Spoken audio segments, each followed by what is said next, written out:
அம்பேத்கர் எங்க தலைவருங்கிறிய ஒரு உணவகத்தில் அம்பேத்கர் படத்தை மாட்ட முடியுதா உள்ள? எல்லா தலைவரும் இருக்கிறாங்க. ஒரு தலித் சமுதாயத்தை சேர்ந்த ஒரு ஹோட்டல் திறந்தா கூட வெவ்வேறு தலைவர் படத்தை மாட்ட முடியுது. ஒரு அம்பேத்கர் படத்தை மாட்டினா இது தலித் ஹோட்டல் தெரிஞ்சா சாப்பிடாம போடுவாங்கங்கிற கண்ணோட்டம் இருக்கா இல்லையா இங்க சமூகத்துல? அவ்வளவு ஏன் நீ தமிழர் நான் தமிழர்னு பேசுற இந்த திருட்டு பயல் வரைக்கும் அந்த பேசுறான்ல சமீபத்தில் பெரியார் இருக்குது அவன் பேசுறான்ல.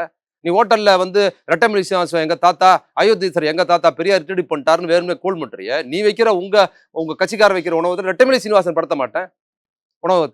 உணவகத்தில் ஒருவர் தாழ்த்தப்பட்டவராக தலைவராக இருந்தால் அவர் படத்த மாட்டா இந்துக்கள் இந்து தலைவராக இருக்கிற உணவை சாப்பிட மாட்டாங்கிற சூழல் நீங்க வளருது. அதை பத்தி பேசுங்க. இது எவ்வளவு பெரிய மோசடியானது இது.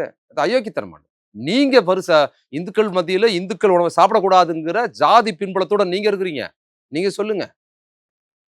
நீங்க பேசுங்க.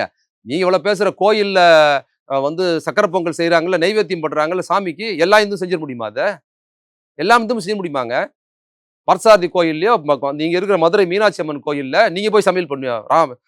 அவருக்கு அந்த ஆள் பேர் என்ன? ராமசீனிவாசன். நீ போய் பண்ணிடுவியா சமையல்? சுத்தபத்தமா இருந்து இல்ல உங்க குடும்பத்தை சார்ந்த சமையல் பண்ணா உள்ள விட்டுருவாங்களா?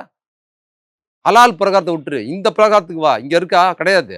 அது மட்டும் இல்ல, அந்த இதுல வந்து சமைச்சு கொண்டு போறாங்கல்ல, அந்த சமைச்சு கொண்டு போற உணவை நீ பார்த்தாலே தீட்டாயிடும். மூடிதான் கொண்டு போவாங்க. இவ்வளவு உணவுல இவ்வளவு சாதியும் பார்த்தாலே தீட்டாயிடும். கோயில் உணவு பிரசாதம் சாமிக்கு அந்த இதுல இருந்து சமையல் அறையில சாமிக்கு படைக்கிற சமையல் இருந்து செய்து கருவறைக்கு கொண்டு போறதுக்குள்ளார வேற யாராவது பார்த்தாலே வேற சாதிகாரங்க பார்த்தாலே தீட்டாயிடும் மூடி கொண்டு போவாங்க. அதை எல்லாருக்கும் தானே சாப்பிட கொடுக்குறாங்க. அதுக்கப்புறங்க படையல் பண்றதுக்கு முன்னால நீங்க சமைக்க முடியாதுங்கிறது இல்ல, நீ அதை பார்க்கவே முடியாது. சாமிக்கு படைக்கிறதுக்கு முன்னால உனக்கு வெக்கம் இல்லை, இங்க வந்து ஹலால் பண்ணிட்டியா பிலால் பண்ணிட்டியான்னு கேட்டுக்கிட்டேன். அந்த சர்வர் நல்ல மனுஷனா இருக்கிறதுனால உனக்கு விட்டாருங்கிற